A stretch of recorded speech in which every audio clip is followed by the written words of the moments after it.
NAIA Football with Dannelly and Donley coming to you live each and every Sunday night at 7 o'clock Eastern, 6 o'clock Central. Don't forget, NAIA Football with Dannelly and Donley is brought to you in part by Huddle.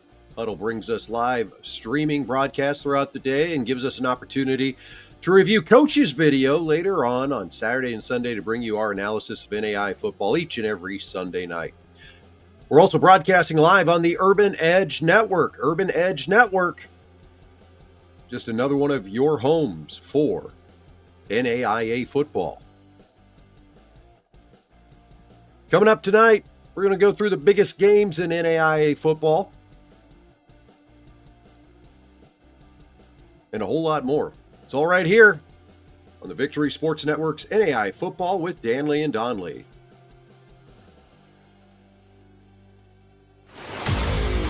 NAIA football is the true version of what college football is supposed to be. And it is the best classroom experience an 18 to 22-year-old male can have. One of the most valuable parts of a college education is that experience. It's life in a microcosm, and it's just something special for a young man to have to experience. And don't you let a moment go without thinking about what's there for you to reach out and grasp.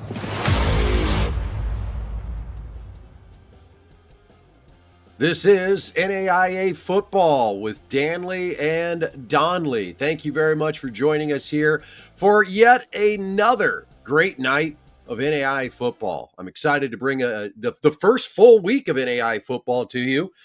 Week zero, not exactly like most years where it's week zero, right? I got 5 or 6, maybe 10 games. No, we pretty much had a full slate of NAIA football this week. I was live at one of the contests, Benedictine and Morningside. We'll talk about that. We're going to talk about some upsets. We're going to talk about a couple wins that we saw happen that we kind of went, holy cow, we didn't think that was going to happen, but all right, good for them. And to help me with all the analysis is my good friend and partner, former offensive coordinator for the University of St. Francis in Fort Wayne, Indiana. He's spent over 20 plus years in the world of NAIA football. And unfortunately for him, he spent 20 years knowing me. Pat, how's it going, buddy? Jason, how are we tonight? I'm doing great. I tell you what, man, this is like almost like round one of the playoffs, the matchups we had this weekend. I just can't even think of like an opening week, or really any week with this many just monumental matchups.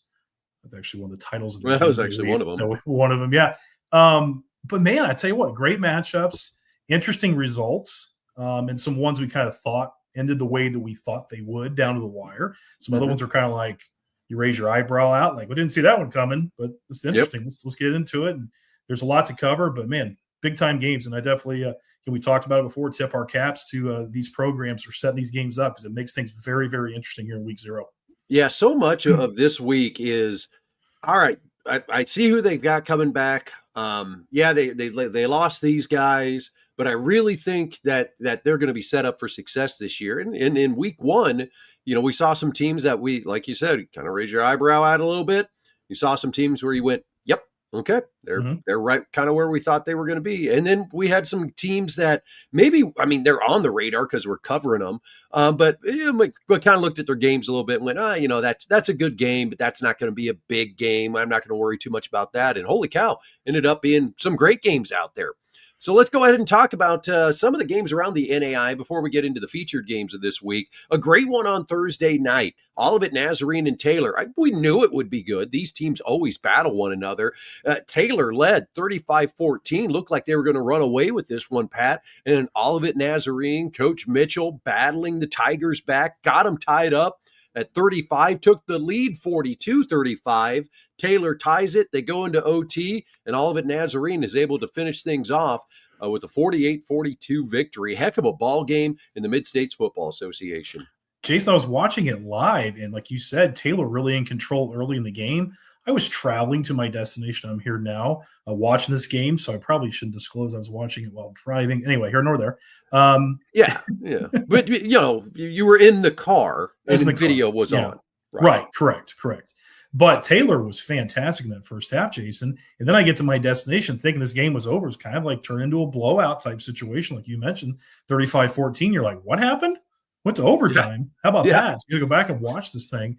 Boy, you tip your cap to the resolve of all of that, man. I tell you what, you're down 35-14, and it's a semi-rivalry game. These teams have gone way back and, again, similar institutions and, call the whole thing there. So really give them a ton of credit, Coach Mitchell, getting those guys rolling and turning the tides the way they scored 21 points in the third quarter, Jason. I mean, just incredible. Yeah. Great comeback. Great comeback, do Reed. 322 yards passing, 3 touchdowns, 1 interception, all of it Nazarene. We've talked about it a lot in the offseason here. They're a program that always ends up with a winning season, and they're just like they've made the postseason. They've just been out of the postseason. Off to a good start at 1-0. Valley City State, Dickinson State in the Frontier Conference, a Frontier Conference East Division matchup, no longer a North Star, no longer a Dakota Athletic Conference, no longer a DAC 10. No longer a North Dakota Intercollegiate Athletic Conference battle. They've been in all the leagues together now. So NAIA Encyclopedia, Jason. Yeah. Whatever they were in, I don't think they were in anything before the NDIAC, because I don't think anything else existed up here where I'm at. This is just down the road. Valley City battling in the first half. We had a 17-15 game at halftime. Dickinson throws the shutout in the second half. Samaj Clark, 7 catches, 116 yards and a score. Jack Hartman with 2 interceptions, and one of those interceptions went for a touchdown. That was kind of the difference in this ball game. Dickinson able to hold on and get a rivalry victory in week 1 where both teams were trotting out new quarterbacks. Both teams were putting quarterbacks out there that didn't have a lot of game experience for Valley City or Dickinson, and the Blue Hawks get the victory here.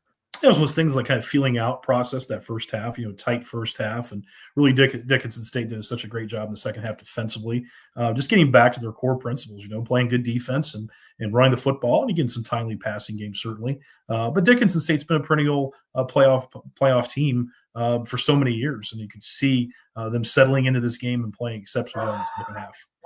Pat, one thing I got to say, and we get comments on this all the time if we're in different locations or whatever, but do you think your buddy can fly you to Pittsburgh every week and have you set up in that? Like you awesome. look like you're in the Nick Saban. It's incredible.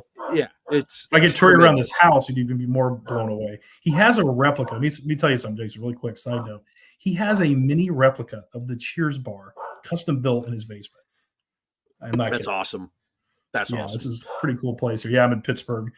Grew up here. I played, went to middle school and high school here, and a lot of good friends. Come back once a year if I can to see some friends. And when you're mid-40s, Jason, you got out of the house a little. This is like my vacation before hockey season starts.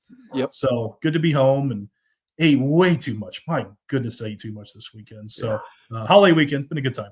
We'll get into all the food we ate this weekend later on in the overtime segment. Going on with more NAIA football games. We go to the Southeast Florida Memorial. Reinhardt gets this victory. It's really a start to a 4-game stretch for the Eagles. I don't want to say it's going to make or break their season because they still have all of conference play, but in the AAC there. But if they can come out of this 4-game stretch 4-0, 3-1, like life is going to be good for them. You've got Reinhardt gets that 49-35 victory. Their quarterback, Taylor Jackson, 15 of 24, 247 yards, 3 touchdowns, did throw 2 picks, and their running back, Jock Colbert, 12 carries, 74 yards. Nice victory for Reinhardt here. We want to see Reinhardt kind of take control, Jason, don't you? I mean, to me, I think the NAIA is even better when Reinhardt, a great team in the South and outside of, Florida. We have our great teams in Florida, but a team in Georgia being a perennial power, pushing for a national championship, I think makes our affiliation so strong. And Reinhardt's been that team. They've had that, that type of team in years past. And love to see that again, because I think it makes this affiliation so strong when they're good. And I think we may have something, brewing down here in Georgia, North Georgia, because that was a big time win. And, we want to see them take control of something. And I think they can. They have the roster, I believe, to get that done and, take their game to a new level, competing back at the national level, competing for national championships. Elsewhere in the South, Weber International goes on the road to D1 FCS non-scholarship Stetson. The Hatters, I believe is what they're called. Hatters, right? 31-21. They get the victory. 17-point second quarter, highlighted by linebacker Caden Morrell's scoop and score. They had highlights of this one on X. You can go check it out. It's on their Instagram. A well-played game by Weber International to get this victory, 31-21. It is a win over a D1 FCS. I mean, granted, it's a non-scholarship Pioneer League program. But they've got Division I facilities. They've got all the other things that back Division I programs that are there. This is a great victory for Weber International to start off with, as the former head coach of Bethel University in Tennessee, now the head coach at Stetson. So a little bit of an NAIA tie there. Always huge when an NAIA team can beat a Division II or an FCS. Wonderful. You got to tip your cap beating the Hatters for Weber International. Great job. Always good, and so happy for them. It was a great contest, it appears, and big time win to beat an FCS. Feather in the cap for the NAIA for sure. Yeah, they Weber International get a little bit more of a test this week. We'll get to that later on when we're talking about the big games for this week. Not exactly an offensive explosion in Peru, Nebraska this week between Panhandle State. The Aggies actually come away with the victory here over the Bobcats, 10-9. Not a lot of offense, 221 yards for Oklahoma Panhandle. Peru, 274 yards. Their running back, Gadiz, 12 carries. 43 yards, had the only touchdown in the game. Peru was only able to put field goals on the board in this one. This is a huge win for Panhandle State. We thought Peru, and we still think Peru, could be one of the better teams in the Heart North. They could challenge for that second spot with Graceland. You never know what can happen in the course of a season with Grandview, although we kind of feel like Grandview's going to win that league. But, Peru comes out 0-1 now, and Panhandle State gets a nice road victory. Big time road victory. And I'm very curious to see who Peru is. I mean, we've had high expectations. We've talked about the last couple of weeks. They're picked second in the Heart North. There's some things to figure out here, I'm guessing. Some things that get corrected here going into week 1, week 2. Week 0. The whole thing throws off. Just start. The first week we play is week 1. Enough of this week 0 stuff. I'm with you. Who counts 0? Well, you teaching your kids to count. Okay, honey, 0, 1, 2. Nobody does that. 0 is a placeholder. I know that because I'm teaching it right now. It's a placeholder. It's not a number. Exactly. All right. What were we saying? Oh, yeah, NAIA football. Georgetown gets the victory over the University of Pikeville. These guys were tied up at halftime. Georgetown came out in the second half, was able to get the lead extended, and come away with the victory in this one. Nice win by the Tigers. A lot of offense in this game.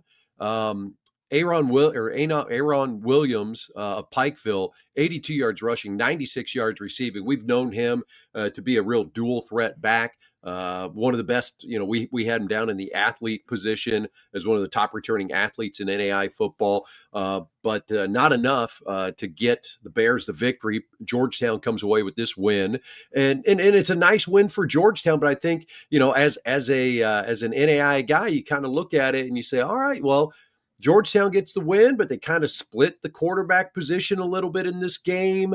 You got a lot of season to be played. So, the Tigers get the win, but I think they're still kind of building themselves out for this season. Yeah, congratulations, Coach Perrin. First win at Georgetown College. So congratulations to him. Did not see Darius Neal, Jason. Just kind of curious, what's going on there, but still had great production at that position for Georgetown. Again, it's a classic Georgetown win, doing things the right way, settling into the game, playing strong defense, timely offense when needed. But Pikeville, man, I still think good things will be in store this season for Pikeville. They got tremendous offense once again. Looks like they're going to be aggressive as always, taking the ball down the field and putting up big numbers offensively. So I think Georgetown's a pretty good football team. I think they're a playoff team, certainly. And I think Pikeville can work themselves into that and compete in that Appalachian Conference, certainly. Yeah. So, okay. My stats are correct. I went back in here and I was kind of looking at the stat line. I thought, wait a second, maybe I made a mistake, but actually I didn't. That is correct for the total offense there. Xavier Malone, 407 yards passing in this game, had a touchdown, 39 of 58. Pikeville they have not changed their offense. They throw it a lot. And insert new quarterback. There you go. It's going to be a lot of fun to watch. It's going to be, they start out the season 0-1, but again, they're kind of in that world of it's a non-conference loss. They're playing a great team. This doesn't hurt them, and we especially saw that last year when they qualified for the NAIA postseason. We move on. We've got the featured games here, the big ones, the ones that we talked a lot about over the last couple weeks.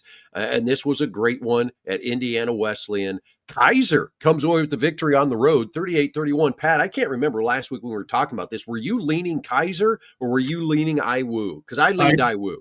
I think I picked IWU, and I thought you were kind of leaning towards Kaiser at the end of the week. I think, did you put that in your Victory Sports predictions? I think you did have maybe Indiana Wesleyan late. I mean, I thought it was going to come down the wire regardless. Yeah. And I just basically picked IWU because they were the home team. So that was kind of my feeling behind it. Two outstanding teams. And both of these are going to be in national contention once again. But what a tremendous matchup here in week one. So definitely tip your cap to the folks putting this together. Again, Kaiser making the flight up to Central Indiana, playing this game, playing so well. Once again, Jason, to throw something at you here, this is crazy to say. Kaiser's got a great running back again. Jaden Miller was fantastic, tons of production. Kaiser's going to run the football and continue their balanced attack with Shea Spencer, who is also brilliant in this game as well. Yeah, it's what we thought Kaiser would be. Shea Spencer came out super efficient, 265 yards, threw the ball 41 times, had a touchdown, did have 2 interceptions, but he's playing some pretty good competition in Indiana Wesleyan here. Jaden Miller, we knew he would be the feature back coming into this year. He is a feature back, 140 yards, 4 touchdowns, had the game-winning score to come away, with the victory here. A couple new names in the receiver world, and some old names that are on there too. But Dallas D'Souza, 8 catches, 75 yards in this game. New name coming into the stat sheet this year for Kaiser. But Mauricio Portia back, 6 receptions, 60 yards. Real nice for Kaiser to get this victory. And of note, Eli Bertrand, those 17 total tackles that he had, that is a program record for the Seahawks. So great performance by him. Let's not overlook Indiana Wesleyan. They do lose this ball game, but they're playing the number 2 team in the country, a team that has won national championships in the past and played in national championships in the past. Lochi had 250 yards, 2 touchdowns. Whitwell, the running back, 119 yards and Whitwell, 119 yards in a score. Isaac Smith, the All-American, 87 yards in a score in this one. So overall, it's the game we thought it would be. We thought it'd be a tight game, would go down the wire. It just flip-flopped on us. We thought Indiana Wesleyan, because of the home field, would end out with the victory. And Kaiser and they make you sit back and go, okay, yeah, Kaiser's not just saying, oh, yeah, we lost a bunch of guys. We lost a national championship last year. Oh, geez, what are we going to do? Nope, they're right there again, man. Yeah, tremendous by Kaiser. And I think Indiana Wesleyan, this is obviously a huge matchup early season, but I'd be surprised if they drop another one, Jason. I think they're going to be, learn from this experience. Again, they're breaking in a new quarterback. There's a lot of some new faces on both sides of the ball, but then you have the mainstays. Whitwell is back and had a huge game. Isaac Smith, one of the best receivers in the country, had a big game. So, I think this is going to be a classic matchup, 2 top teams, but I think Indiana Wesleyan can build off this and have a huge season and win. In my opinion, will win the Mid-States East going away. Yeah, we still got a lot of season left, but yeah, we're definitely still leaning that way. Yeah, I had Indiana Wesleyan 28-24 in this ball game. Well, that's interesting. We'll get to that score here in a little bit. I also I think that's all we get to. That's all we'll talk about for now. Let's get to our next featured game as we roll to a good one from Thursday night. 38-27. Montana Tech comes away with the victory. A very nice win for the Orediggers at home. We had this comment show up earlier. Levi Torgerson was big time this weekend. Yeah, when you return a punt for a touchdown, when you return a kickoff for a touchdown. Opening kickoff. And when you're a wide receiver, he's got to feel a little slighted. As a wide receiver, he didn't catch a touchdown pass, but he threw a touchdown pass in this game. So, if there's I've looked at a good majority of the stats from this week from some individual players. I haven't broke down every game, but special teams player of the week nationally, I don't know if they do it this week with it being week 0, but there's nobody else that gets the award, right? I don't know if I've ever heard anyone have a kick return and a punt return in a game for a touchdown. Yeah. Especially, I don't know if I've ever heard that. Especially the first kickoff to you of the season. That's incredible alone to start the season off that way, and then do what he did later on. I mean, it's just tremendous. And I tell you what an environment. Hey, folks, don't play Montana Tech in the Copper game. Yeah. Holy smokes. Yeah. They were a juggernaut, Jason. I mean, the energy, and then, you have Torgerson take the opening kickoff back. I thought the place was going to just explode. I mean, just the energy and the excitement. And it just kind of rolled from there. I mean, 31 points in the first quarter. I mean, holy smokes, Jason. And Montana Western, guys, folks out there, they're going to make a deep run. They're pretty darn good. So this is not I don't think this is foreboding for the rest of the season for the Bulldogs, but Montana Tech just came out like gangbusters and were absolutely like their hair was on fire in this game. And they played so hard, so much energy. Yeah, Montana Tech, they had the game plan. They got the special teams going for them. And that's what you have to do, because you look at the quarterback position at Montana Tech. They had two guys that came in, played in the position. Neither of them lit the world on fire. Both were efficient. It's what you wanted out of that position, and having a new starter come in. They didn't put the world on their shoulders in this game. They did put the world, or at least the running game, on the shoulders of Wykeese Johnson, the SEC transfer out of Mississippi State. 24 carries, 167 yards in the score. He looked to be the real deal. Yeah. And we know at Montana Tech, they certainly are a team that likes to run the football. Also, notice I got a misprint on there for those of you staring at the screen right now. Ordigger highlights, that should be over one. Mm-hmm. Bulldog highlights, that should be back over there. My editor, I'm going to have to fire him. Yeah, I love Johnson, Jason. Yeah, he's the real deal. Boy, what a get for the Ore Diggers. And he can play. There's no doubt. And talk about Torgerson. I mean, what a just tremendous all around game for him. Yeah, great win. So I'm not taking anything away from Montana Tech. I'm just trying to make myself look better here. I had Western winning this game 35-21. All right, two special teams touchdowns. You take those away from Tech, you got a 27-24 game. It's about where we thought it would be, but Montana Tech just so well coached, and so is Montana Western.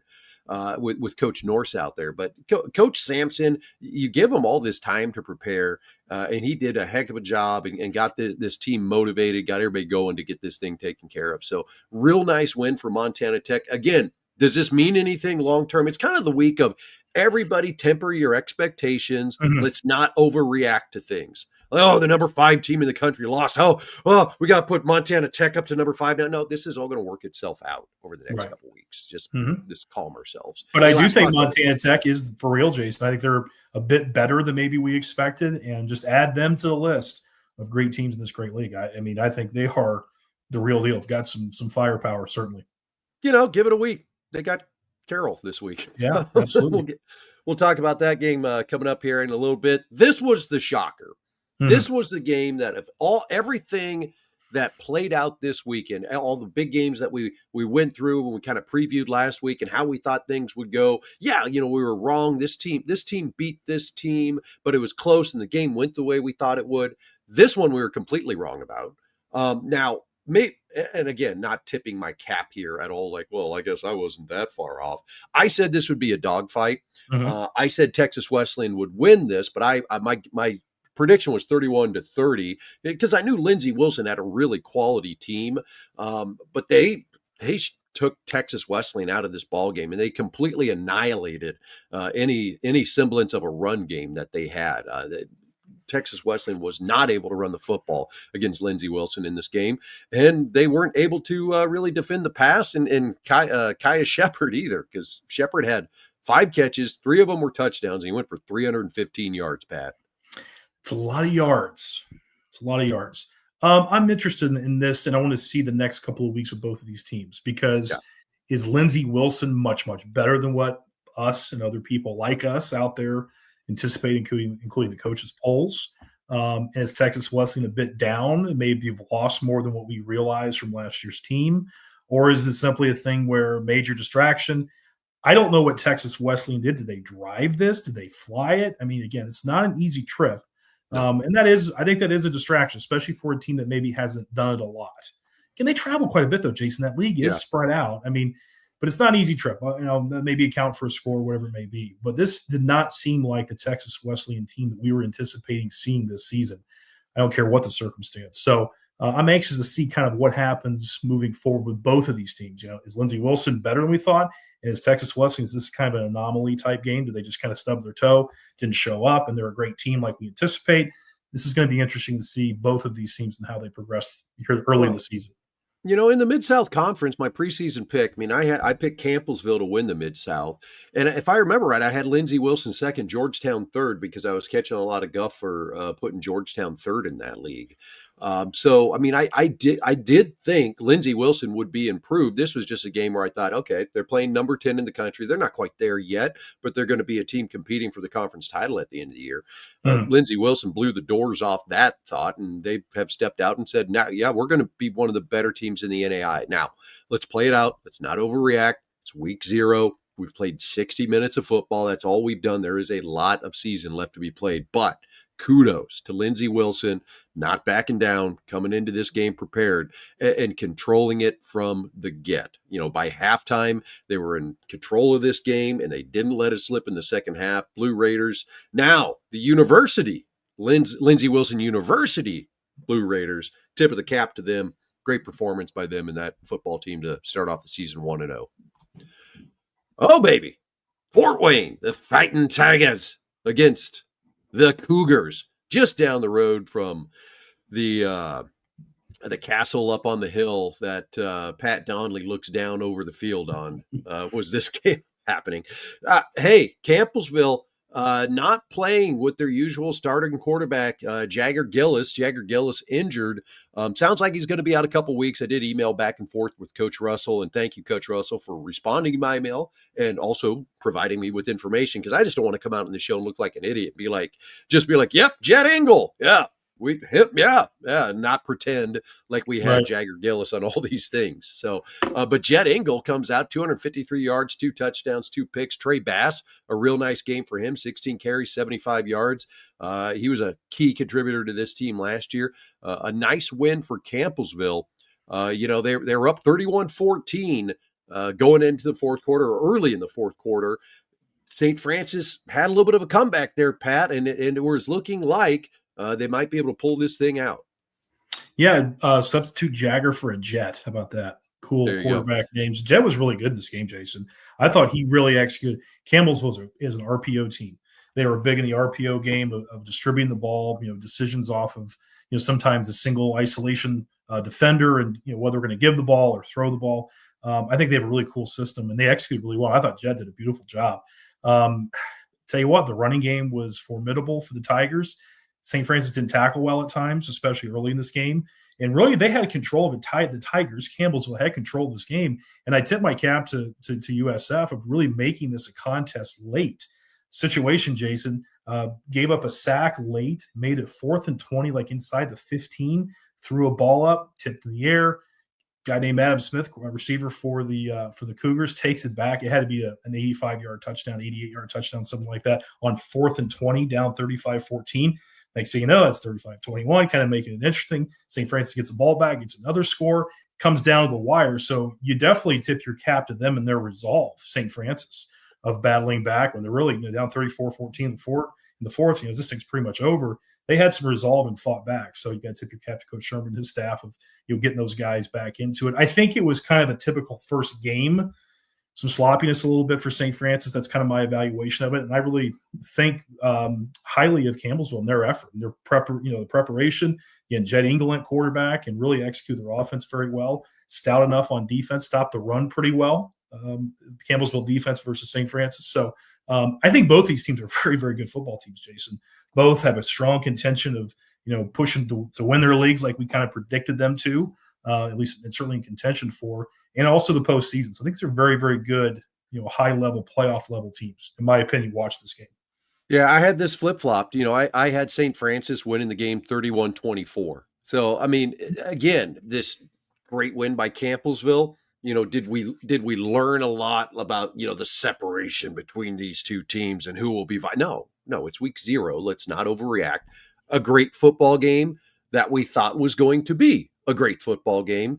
Tip of the cap again to both of these programs, non-conference game. They didn't have to schedule this. Both of them could have played some non-conference Sisters of the Poor, almost unaccredited school that they could beat the doors off of by 70, or they could play a legitimate NAI program and set themselves up to be better this year. Congratulations to both of them for doing exactly that. And I don't get me wrong, people that have to, schedule the Sisters of the Poor, barely accredited programs that they beat by 70-0. Like, I understand, like, sometimes you just have to do that because there's nobody else that you could get on the schedule. I'm not taking shots at those people, but they came out early last spring and had this game on the schedule. And it was one that popped up in the off season that they both had a bye at the same time. So, congrats to those guys for getting her going. Onward. Hey, yeah, it was a football game. Benedictine won. What can we even say? No, I'm 100% kidding. Dude, this is like, again, did we learn anything from this game? Yes. These two teams are really good. They're exactly where we thought they would be at the beginning of the season. They competed the way that we thought that they would. And guess what? It was said after the game, between Coach Ryan and Coach Osborne, like, we just need to get a traveling trophy for this game. Just keep playing one another, because it is so good for both programs to play in a game like this right out of the gate. Like, if you're trying to set yourself up for success, even with the loss by Morningside, this is setting yourself up for success. Iron sharpens iron, all the coaching cliches I could throw out at you.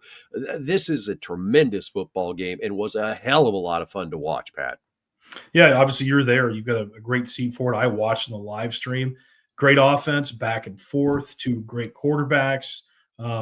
Had everything that you wanted. First off, I'm going to tell you, Jason, great job in the pregame show. Tremendous. Did a wonderful job. Not surprised at all. You guys did a tremendous job covering everything and great interviews. So kudos to you. But yeah, what a great game. Great quarterback play. So fun. And you got to tip your cap. I think when your back's against the wall, you have to do that 2-minute drive. And Jackson Dooley was just brilliant, throwing and running. The game winner was a tough physical play and got it done. So I think he is such a competitor, Jason. I was really impressed with his, just his will and desire to lead the Ravens to victory, because it could have gone either way. Obviously, this is down to the wire type game, and both teams play well enough to win, certainly. Yeah, we'll break this game down because we've got time. It was the biggest game of the week. I was there. Going back to one thing you said about the pregame show, thank you, appreciate that. It was a lot of fun. It was fun getting out, doing it live, having the crowd there, kind of yelling at you at the beginning, cheerleaders yelling, not like dads yelling at me and telling me I'm an idiot. They just politely came up and told me that. That was nice of them. No, they didn't. I met some tremendous people down at Benedictine. I'll bring us up full screen and we'll get back to talking about the game here in a second. But to kind of give you a recap, I got in on Friday night, drove into Atchison, forgot how beautiful that drive is actually between St. Joe and Atchison, kind of cutting through the valley. You got the hills up to either side. You're going over the Missouri River, picturesque, like Missouri River Hill town that you get into. Checked right into Holiday Inn Express. Through my bag. If you follow me on TikTok, like, you'll see this whole thing, but I'll just take you through it because nobody follows me on TikTok. Well, nobody on here. That's a whole nother story. Sorry. Took the 2-block walk. Yeah. They usually are like, what's a tiki-taki? You know what it is. I took the 2-block walk over to Mueller's locker room, which was named after Jamie Mueller, who is the All-American running back for Benedictine in the 80s. Went on to play for the Buffalo Bills, played in the Super Bowl several times, just was a tremendous football player. They started the bar right after his senior year of college.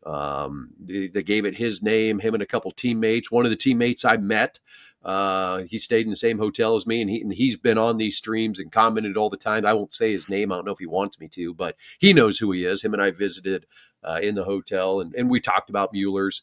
I got the double dipped wings, their famous double dipped wings, dipped in buffalo and dipped in barbecue. Mwah. Mwah. It's like, and Mueller's has to be the only bar in the country in an NAIA town that it's named after an NAIA athlete. because there's other bars out there that famous athletes have started up and they named after themselves or their, nickname or whatever. Mueller's has to be the only one in the NAIA country out there that is named after an NAIA football player. If you're ever in Atchison, go to Mueller's, frequent that place, get some wings, get some beers, do all that. It was funny because I actually ran into Coach Wilcox there because Coach Wilcox is the former head coach of the Benedictine Ravens. He is one of the now owners of the bar, along with I think 3 other local people there as well. So great hospitality. Woke up the next morning, went up to the college, got set up for the pregame show. Great job by the production crew there, getting everything set up. We had that sweet video board behind us. Mm-hmm. I wanted to steal it so I could take down my little backdrop here and then have this video board behind me for my show. Turns out that's expensive and they didn't want me to steal it, I guess. But the production crew did a great job setting things up. Josh Pound, sports information director of Benedictine, tremendous job. Charlie Gartmeyer getting interviews set up and kind of bird dogging this whole thing. Like Charlie really took the bull by the horns and said, all right, if you guys are doing this, we're going to get it taken care of, kind of the old ball coach mentality there. So he definitely got everything rolling. Everything was great. Urban Edge Network was awesome for getting this put on. My co-host for the show, Corey, it was great to meet him. It's always fun to meet somebody that is equally as passionate about NAIA football as you. So it was nice to, talk with Corey and roam the sidelines with him before the game. So that's all that. Now, let's get back to the game, Pat. And I've got a couple highlights, actually. Yeah. Jason went, old media guy, got out the camera, put the camera on my shoulder. Just kidding. I was standing here like this with my phone in the end zone. But cameras have shrunk over the years. They've gotten a lot easier to handle. Yeah. Zach Chevalier scored the go-ahead touchdown to make it 34-31. Here, that's not what it looks like. Hold on. Well, see, I already screwed it up, Pat. I already screwed it up. All right. Here's Chevalier taking it in for the score. It was something I thought I was going to get like a passing highlight of him scoring, but instead I get him running the ball, because he's not known as a running quarterback. He throws for 400 yards. I get his rushing touchdown as a highlight. But Chevalier looked good. Did throw 2 picks in this ball game. The ensuing drive after this is when Dooley took the Ravens down the field, did a good job between run, pass, that whole thing. And was able to get the game-winning score, which I've also got for you. Here's that one. Tough kid. Just goes right in. And that's with 12 seconds left. He gets the game-winning score. Perfect camera angle here. Yeah, he's happy. Look at him. All right. There you have it, Pat. Live video highlights as shot by the Victory Sports Network. Not too shabby. Ground level, great view. Just out of curiosity, Jason, we watched the live stream, and you can certainly gather the quality of these teams from the live stream. Certainly, you can see the skill. I mean, I think so highly of the skill players and line of scrimmage players for both of these teams. But on the ground level, what do you think? The physicality of both teams. I thought that was noticeable, both sides. But on the ground level, what do you think? Cale Pittenger is a problem.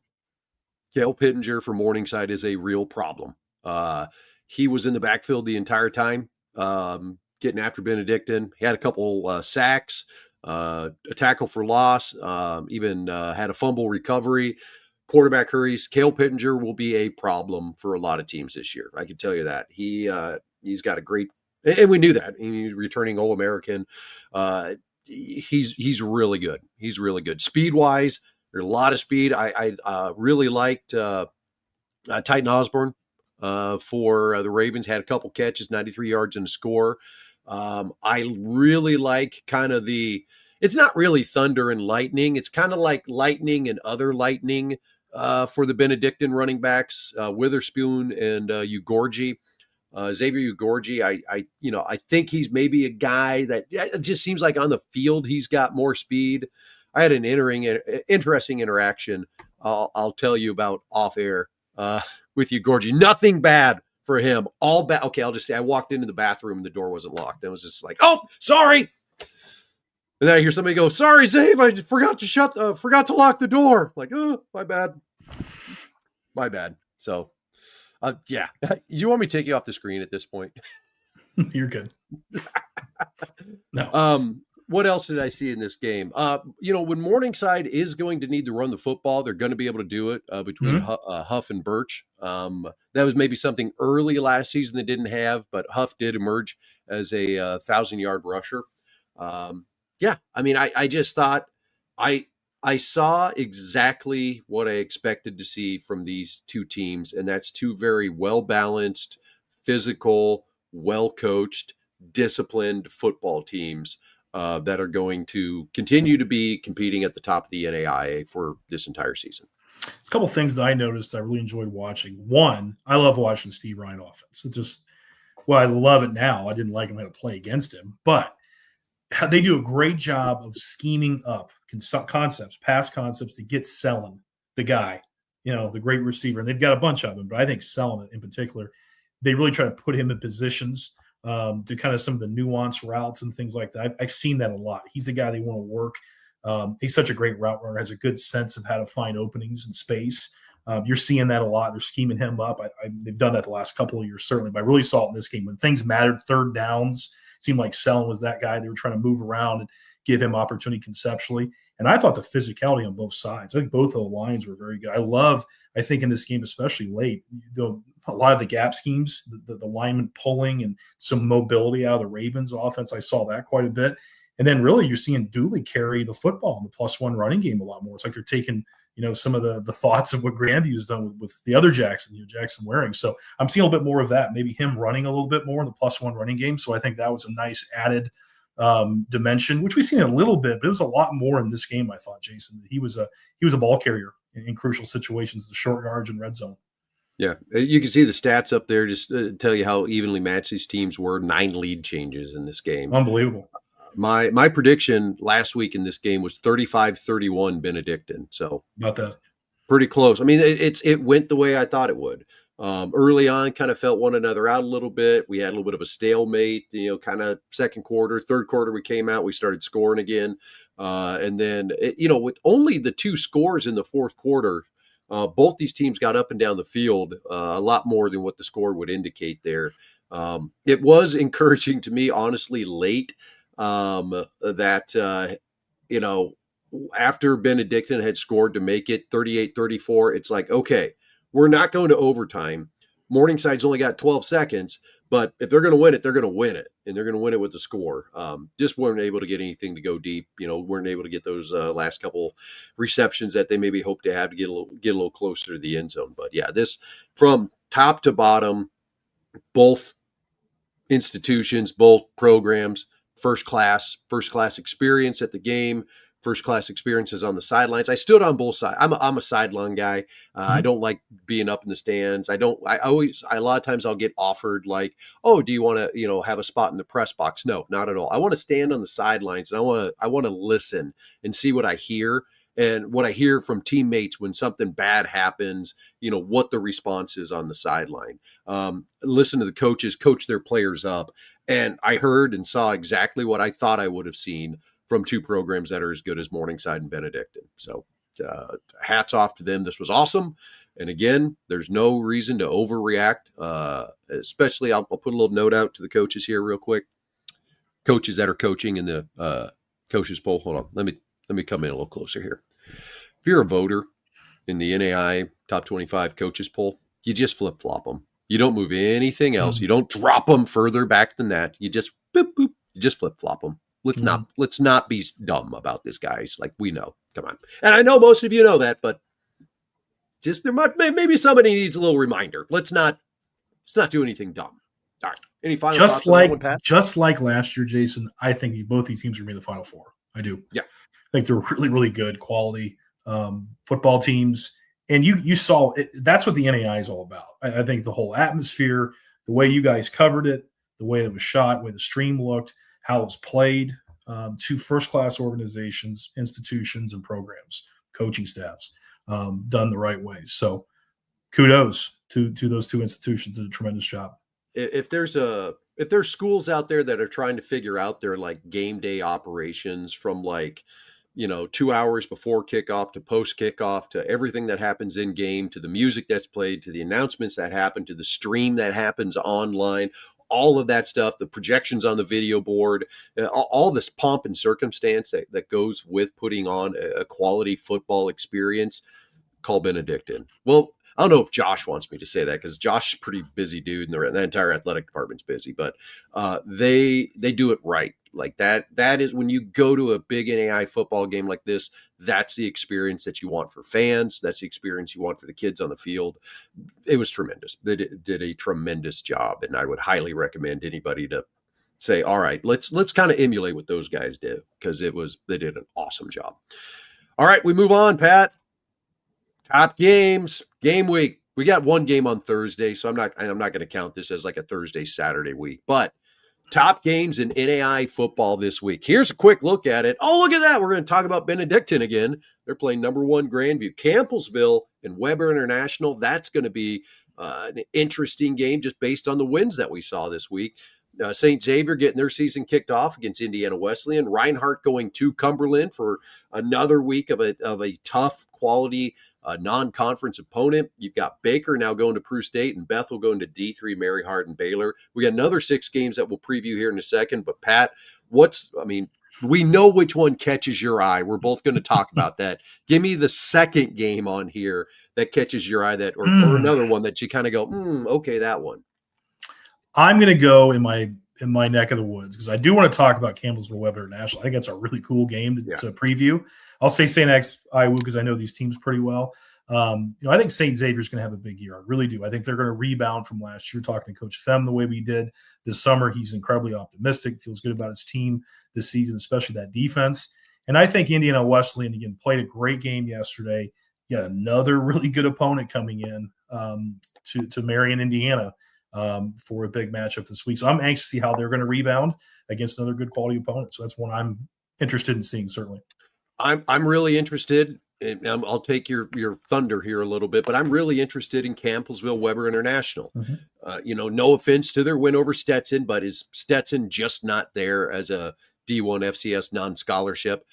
They went on the road and won that. That's a big win. They're going to get this one at home. Campbellsville now going from up there in Indiana to down there in Florida to play this game. So Campbellsville, a little road weary. Will that show up this week? I love this. I love this for all the reasons that Weber International has an opportunity to start 2-0 and make us go, about the Sun Conference. Here's another team to consider. Or does Campbellsville go on the road and make us go, okay, yep, they're the ones. That is going to be another tremendous matchup there.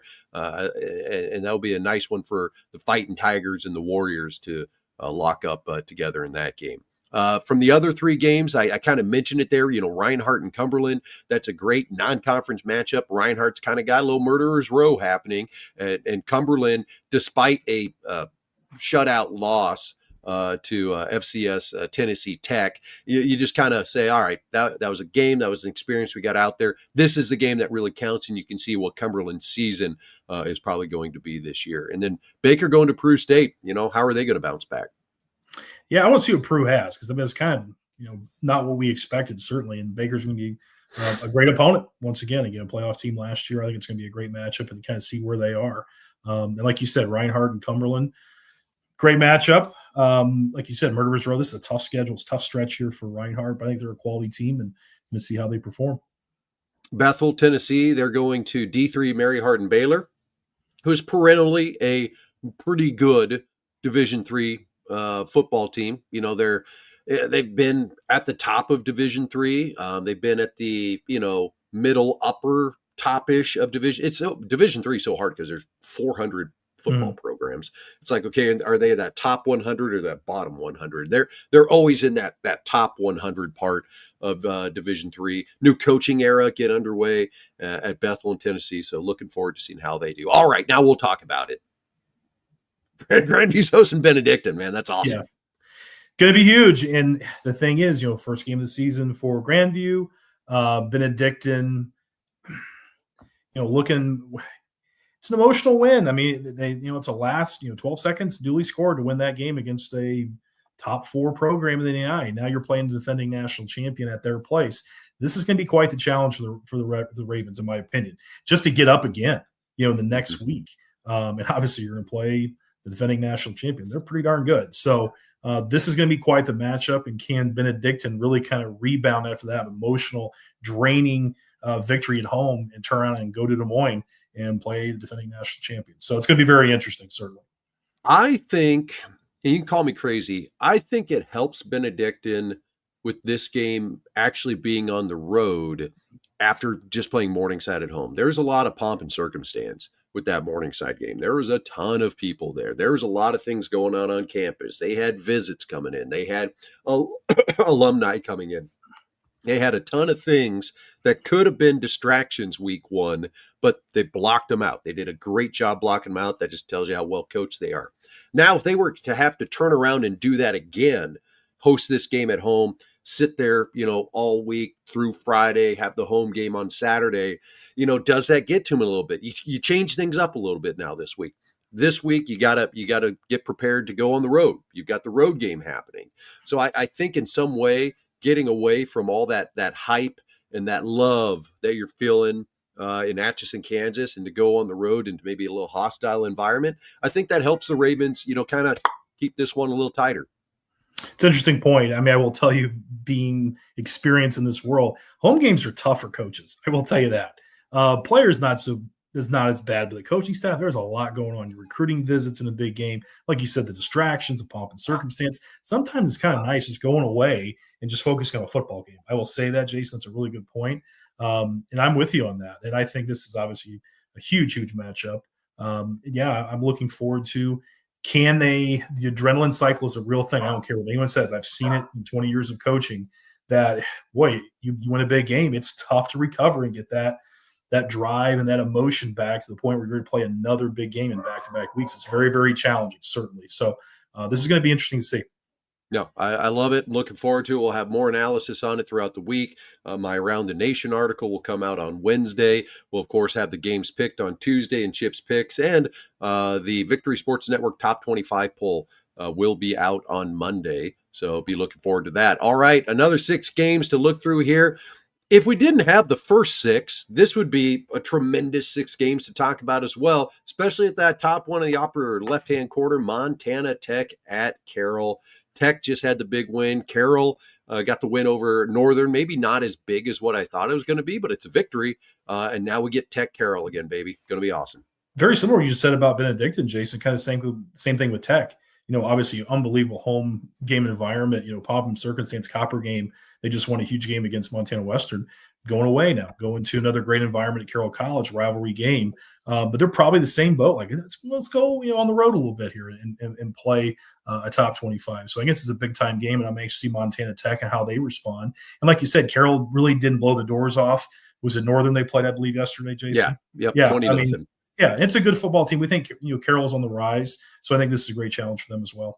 Yeah, and in Northern, we said coming into this year, at least I said, they're improving. They're into year 4 or 5 of Coach Sowers and what he's been doing up there. So I mean, it's a slow build in Havre, and they hung with Carroll College. Elsewhere, you've got number 14 Southwestern going on the road to a dangerous Tabor football team.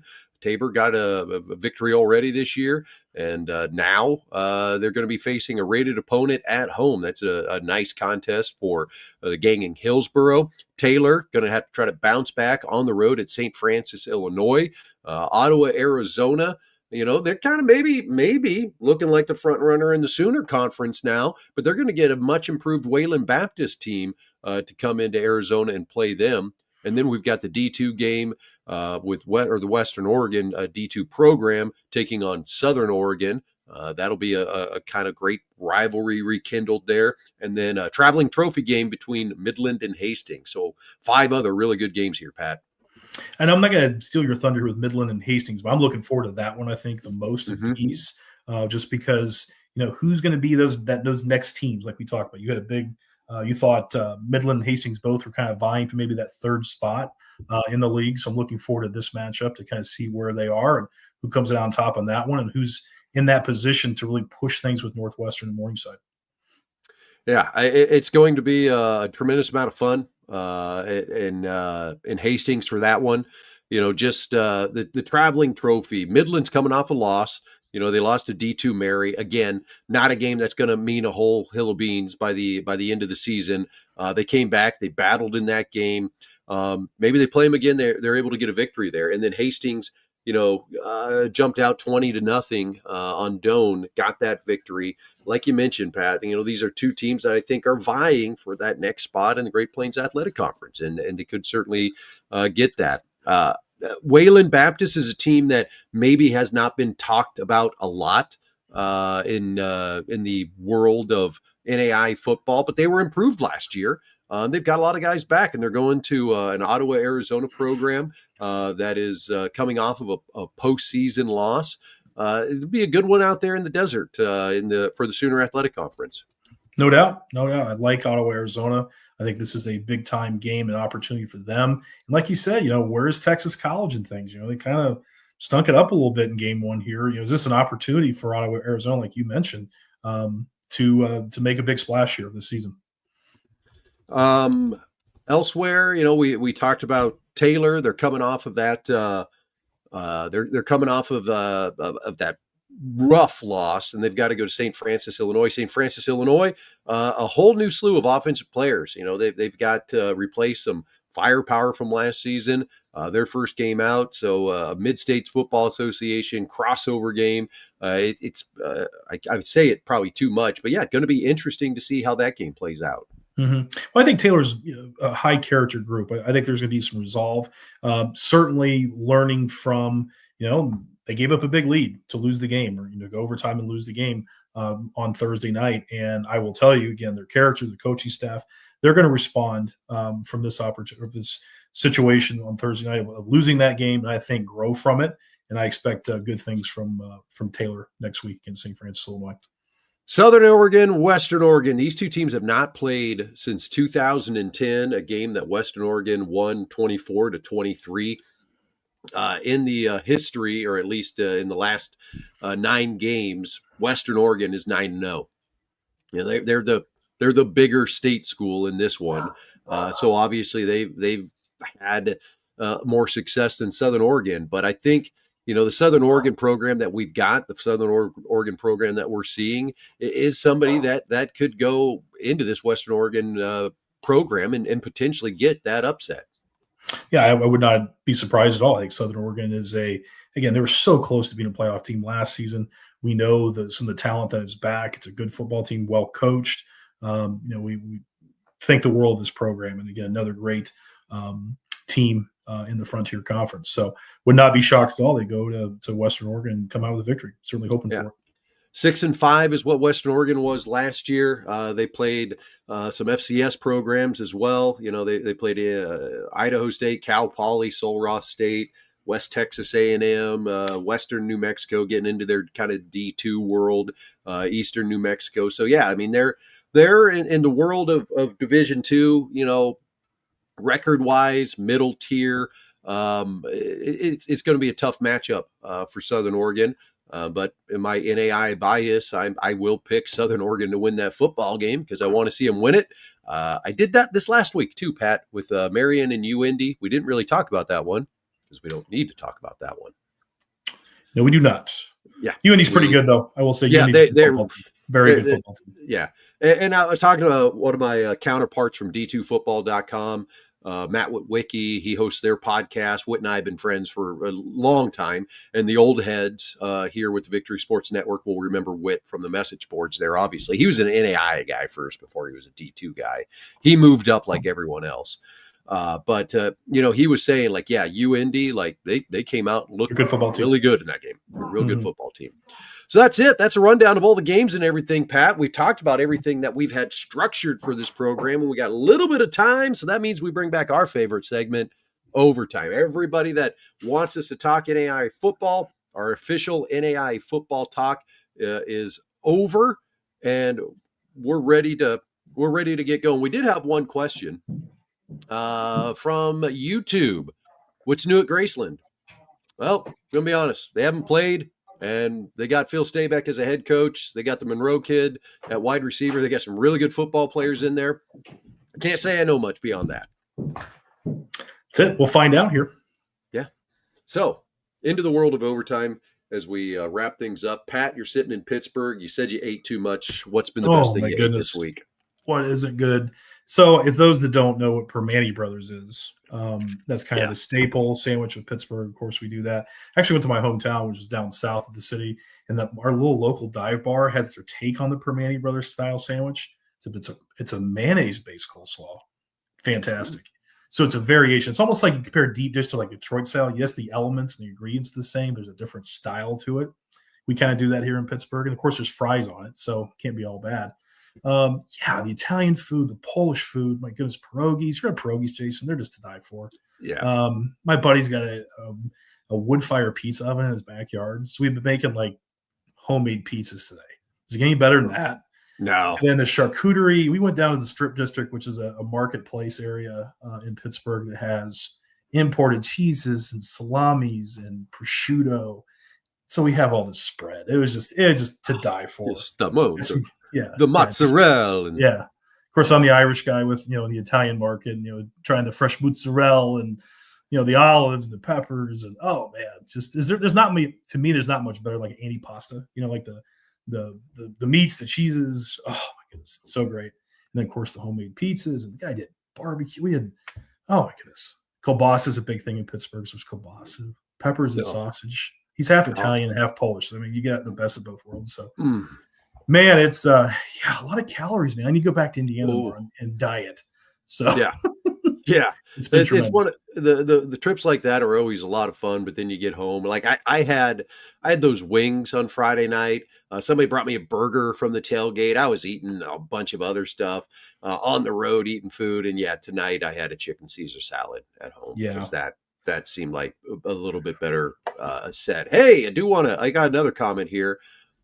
Dave Sellen says, thanks. Dave, I do have to say my apologies. I wanted to try to come and find you at the tailgate. He was on the Morningside tailgate, came up, introduced himself prior to the game. Always appreciate when parents do that, especially when their son's a pretty dang good football player. So, Dave, thank you for coming up and saying hi. Sorry I didn't get over there. I had to go hang out with another parent from Morningside at the tailgate before the game. Former assistant high school football coach. He was my strength and conditioning coach for a couple years in high school. His son plays for Morningside. So I went over and hung out with him and his wife and caught up. But that's cool. Like just the whole full circle thing. Like he coached me in high school. He came to my college games with like my old high school football coach and my parents. And now here I am at a college football game that his kid is playing in. So just kind of fun full circle moment and sit there and, have a couple cold pops before the game. So cool. Cold pops. Yeah. And then the rest of my week, Pat, and you and I talked about this. Before we wrap things up, I don't want anybody's sympathy. I'm not trying to look for it, but I just want to tell people about the crazy week that I had. So last week for my actual job, I found out that we needed to get a delivery up to Canada, way up into Saskatchewan, not too far from Saskatoon, from Fargo. A different part of our company had tried to get it delivered, and there was a mess up with the paperwork at the border. So they brought it back to Fargo because we're closest to that border crossing. And they said, we'll figure out how to get it across. And then I got the phone call, and they said, hey, can you get this across the border? So I went the role of international trader, and had a truck and trailer and drove 9 hours on Tuesday to get this delivered. Drove another 2 hours after that to stay underneath my Department of Transportation allotted hours, mind you. This way I was still legally driving. Stayed overnight in Moosomin, Saskatchewan on Tuesday night. Ate at an A&W, just a standalone A&W. Tremendous, by the way. Just a basic burger and fries. Loved it.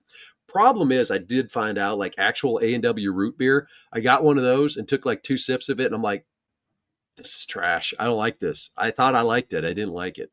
And then on Wednesday morning, had the 6 or so hours left back to Fargo. Got back Wednesday afternoon, had an actual work day in the office Thursday. And then Friday took off and drove 8 hours to Atchison, Kansas. Did the thing Friday and Saturday there. After the game yesterday, got in the car or truck, 4:35 o'clock, and drove back to Fargo. Got back at 1:20 last night. That was my week of driving.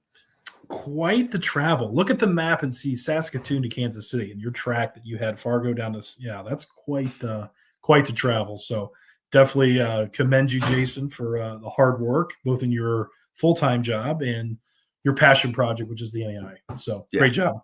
It's a heck of a lot of fun. I enjoyed doing it. Now, my real job is going to start the minute I hit end stream up there in the right-hand corner, because the wife and the baby, they were off seeing grandma and grandpa this weekend while I was traveling to Kansas. They got home right before we ate our chicken Caesar salads. And so they have been patiently awaiting for me to come up and grace them with my presence. They tolerate me with my presence. I don't know. But I had more leftover pizza out there, buddy. I'm going to go crush it. You should definitely do that. You should definitely do that. All right, folks. Still warm, baby. I love it. All right. So top 25 on Monday, Tuesday, Chips Picks. Wednesday, we will have the Around the Nation article. Pat and I, of course, will rejoin you next Sunday night, 7 o'clock Eastern, 6 Central. We'll break down the biggest games from this week. Look forward to what's going to be happening week 2 in NAIA football. Pat, thank you, as always, for coming on this program. It's always fun seeing your smiling face for an hour every week and talking some NAIA football, man. Thank you, Jason. Great job as always. And kudos to you. Great travel and great work. Thanks, man. All right, he's Pat Donley. I'm Jason Dannelly. This has been NAIA Football with Dannelly and Donley from the Victory Sports Network. Don't forget, you can stream us live on YouTube, on X, on Facebook, and of course, you can check out the archive of this program on the Urban Edge Network. For Pat Donley, I'm Jason Dannelly. Go on out, enjoy some NAIA football this week, folks. Thanks.